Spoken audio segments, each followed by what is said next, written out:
Good morning. It is Tuesday, the 12th of May. I'm Maeve McMahon, and this is Europe Today, your daily check-in with European news and analysis, live here on Euronews.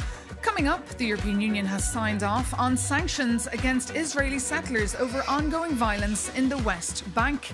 EU foreign ministers took the decision at talks in Brussels. The long-awaited move was possible due to Hungary's brand new government. And EU countries remain divided over whether to engage directly with Vladimir Putin.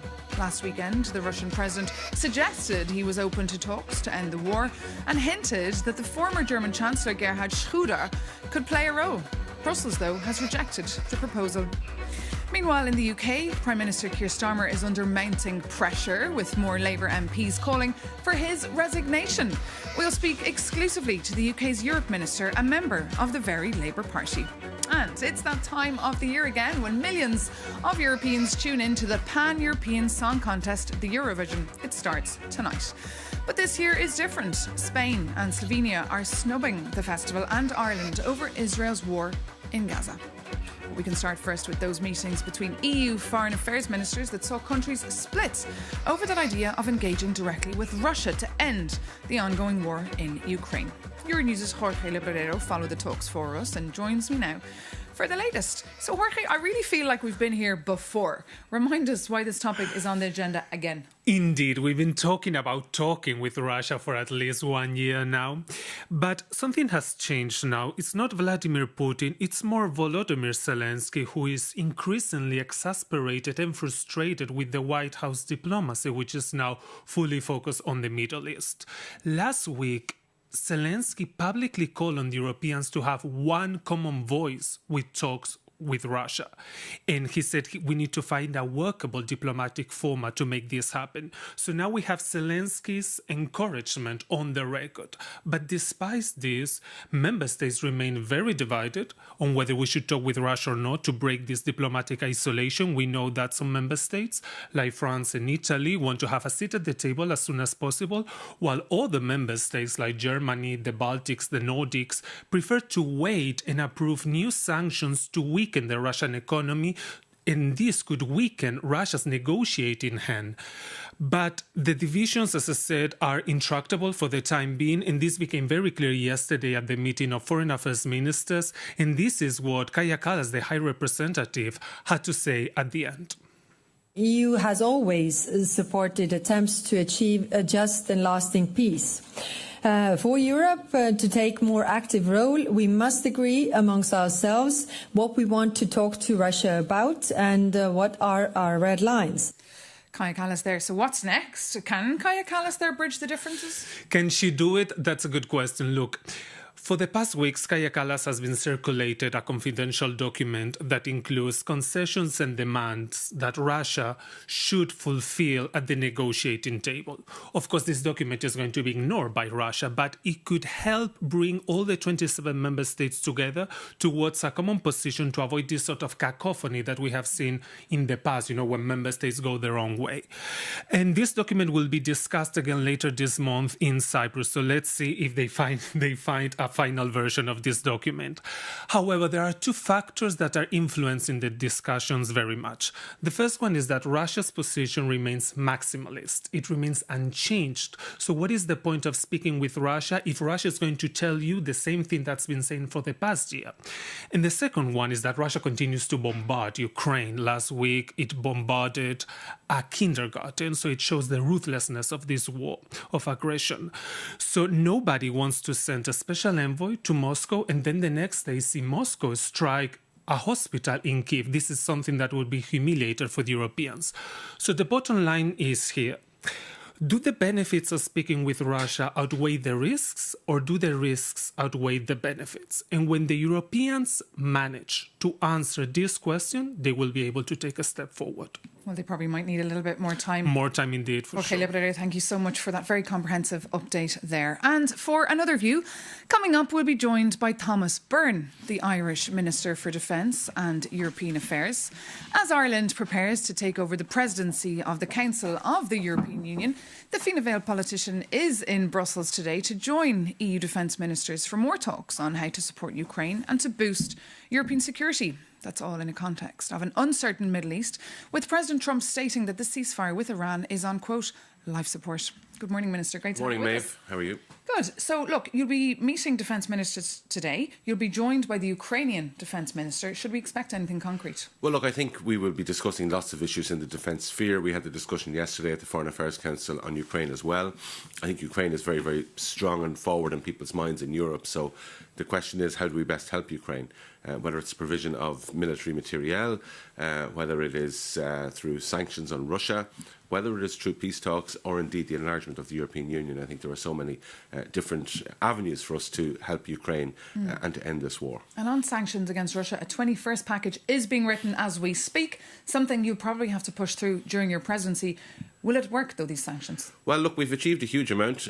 We have unanimity requirements for sanctions and we've got through 20 packages, so we'll do another package, we certainly hope, and work is ongoing in relation to that. Those sanctions have had an impact on the Russian economy, quite a significant impact on the Russian economy. They clearly haven't ended the war, but I think we need to continue putting the pressure on Russia and indeed on its people in order that they can somehow put pressure on Vladimir Putin. And this is the issue. The war is still ongoing. Some are floating the idea of potentially speaking to Russia, a conversation that's been going on for many, many months now. What is Ireland's view here? Well, look, we support continued sanctions. We support the enlargement of the EU to include Ukraine. And we've also supported when individual leaders have contacted Vladimir Putin in the past. We think it is important to allow that dialogue to take place if it's going to end the war. Is it time for a special envoy, an appointee? Well, look, I mean, that's for a consideration for another day, and that's a Vladimir Putin suggestion this week. So I don't think I'm going to lean into that. I think the focus has to be to support Ukraine. We have peace talks which the Americans have been facilitating, and we've been very supportive of those peace talks. And if there were to be a place for the European Union, I think we'd be supportive of that as well. But of course, coming into presidency mode, Ireland, of course, has to take into account the views of the member states. And of course, Kaja Kallas and Antonio Costa get the consensus of the member states on foreign policy issues. And on consensus, there was one move last night here in Brussels regarding sanctions against settlers in the West Bank. This was allowed, of course, because of the new change of government in Hungary. Will these have much of an impact, though, on the ground? Well, look, I think it's very, very welcome that Hungary has changed its position on this and that you have all the member states of the European Union agreeing on this. I think this is a step forward. I think there is more that we can do to help people in Palestine. But I think this is very, very welcome. Nobody disagrees with this now around the European table. I think it does send a message to people that the European Union is responding to genuinely serious concerns that people have. And what else could change now that there's a new government in Hungary? Well, look, we await discussions with them, but I mean, obviously the Hungarian government up to now has blocked the opening of accession talks formally with Ukraine. That's something that we'd like to see change. They obviously have to negotiate a significant amount of money to be paid into Hungary that they would have been entitled to, but for the actions of their previous government. So I think there's a lot of work going to happen in relation to that in the next few weeks and months. And just a final question. The Eurovision is starting, of course, tonight. You won't be watching. Ireland is boycotting the music festival. Are you disappointed other countries didn't join in your boycott? It's not a matter for the government. RTE is taking that decision themselves. People in Ireland can watch BBC and other channels as well if they wish to watch it. This is a decision that RTE has taken. And do you support it? We don't get involved. We're not Hungary. We don't get involved in telling the media what to do in Ireland. So I think it's important that they have their independence.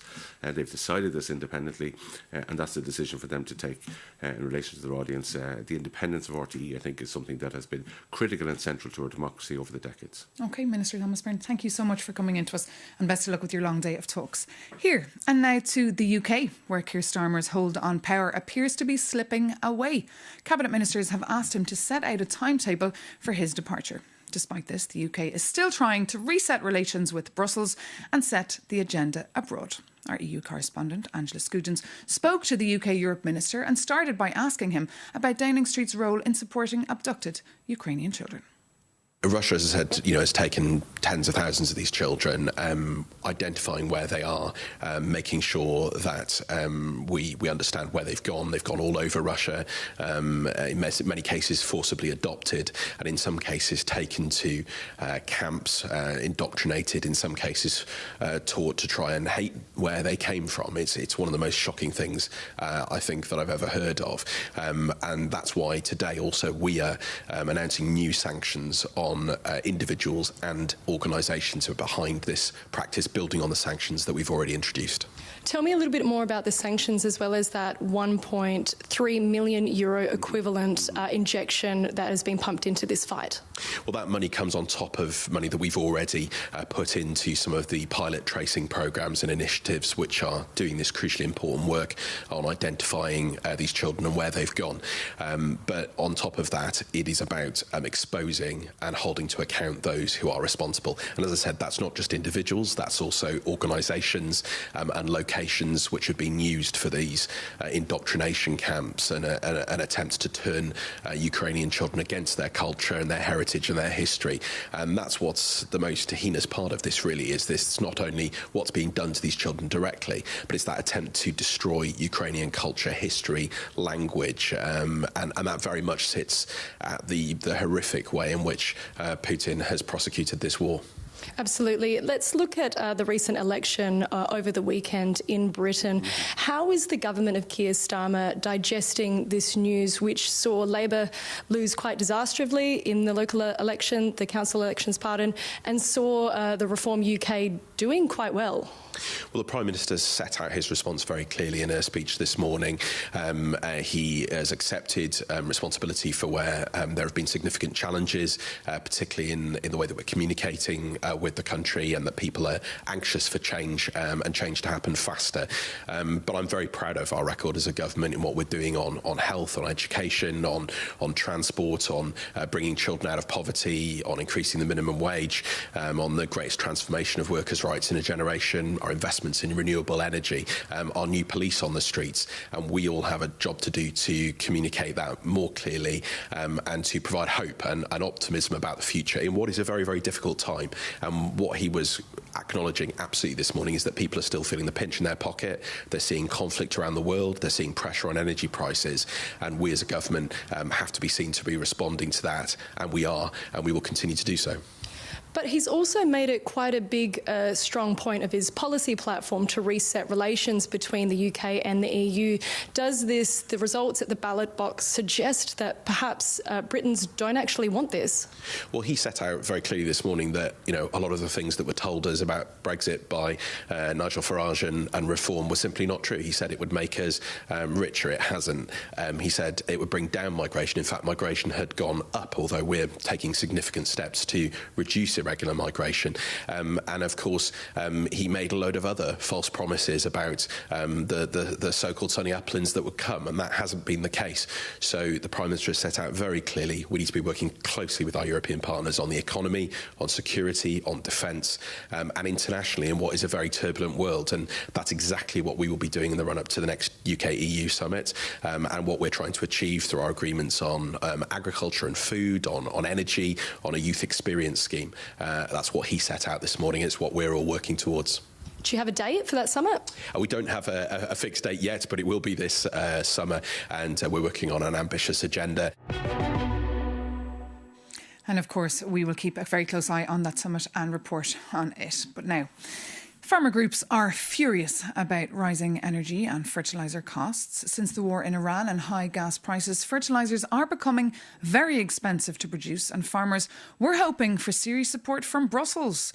Now, the European Commission will come out with a fertiliser action plan next Tuesday, but the leaked version so far has not impressed farmer groups. For more, we can bring in now Maximiliano Giansanti. That's the president of COPA, a group that represents no less than 22 million farmers all across Europe. So thank you so much for joining us. Good morning to you. And tell us first your thoughts on the leaked version of this draft fertiliser action plan that will come out next Tuesday here in Brussels. Hello, good morning. The situation in the countries is serious and critical. We have seen a significant increase in fertilizers and energy costs. In particular, on the fertilizer side, the price of urea has passed from 300 euros per ton to 1,000 euros per ton. So the farmers are really, really tough. The situation is not so good. The first leaks on the action plan on next week is not what we expect, but it's leaked, so we have to see. We have 3 clear requests to the Commission. First of all, to suspend the CBAM tax. The CBAM tax is another cost for the consumers, because the farmers must to pay for this year more or less 1 billion euros more just in taxes, and we will arrive at 3.4 billion euros in the next year. So much money for farmers. Second one, more flexibility in the use of the nitrate directive. In this moment, we have to use all what we have inside of our farms. Why we have to go on the market to buy and spend so much money? Third, to have a temporary removal of MFN tariffs on duties on the fertilizers imports. It's very important. Why? Because the risk is to have increasingly prices in the cost for farmers, and that means the farmers are going to switch to change their program. The FAO says we are on phase on an agri-shock and agri-food inflation. And that is what we don't want to have. Well, indeed, that was my next question for consumers. What's at stake here for them? Could we be facing food shortages in your view? The risk is to have increasing price on the food, yes. And what we saw in the past that on the example on the Ukrainian war in 2022, later 6 to 9 months, we had a seriously increasing in the price of the food. And the risk is to have the same thing also this time. So the time to act is now. And this is why we make pressure on the commissioner. The farmers is not just an expended money for commission. It's food security, and the food security is what the European citizens want by the farmers. So you've got 3 very clear demands there for the European Commission, but of course you won't get exactly what you want. Do you think the Commission might meet you here in the middle? Have you high expectations ahead of Tuesday's proposal? I don't know. Let's see. The expectations are very, very high because the situation is really critical. There is a lot of farmers that are using less fertilizers. That means we have less production on the next summer on wheat, as example. The wheat is at the basis for bread or pasta. So, and the risk is that the farmers on the next September are going to have different choices on the next sowing time. OK, thank you so much for that. We'll check in again with you, of course, next Tuesday. But now we move on to a heartbreaking story that has brought a number of families together in France. At stake here, the tech giant TikTok, they say, is responsible for the death of their teenagers. Jakob Janis tells us more. 16 French families have launched an unusual collective complaint against TikTok, accusing the social media platform of a systematic abuse of weakness. And while US-style class actions are rare in the French legal system, this group is united by a tragic common thread. 5 of their children have died by suicide. And according to France Info, their lawyer describes the algorithm as a digital crack designed to trap teenagers in mental prisons that could lead to self-harm and depression. Let's investigate. This legal battle is fueling President Macron's push for a total social media ban for those under 15, planned for this September. This digital shield would also ban mobile phones in high schools across the country. And Brussels follows. A new EU age verification app is now ready for rollout and is expected to be available for public download by this summer. It allows teenagers to prove their age using zero-knowledge technology, meaning they can verify their identity without handing over private data to tech giants. For years, platforms argued that checking ages created too many risks to data protection. But with this new technology, the European Commission says there are now no more excuses. It is for parents to raise their children and not for platforms. However, some experts remain unconvinced. Critics argue that the EU app is a quick technical fix for a structural problem, and they insist the danger isn't the user's age, but the addictive recommender systems that platforms refuse to change. One thing is certain though, France is effectively declaring a public health emergency against big tech. And for these families, the status quo is no longer an option.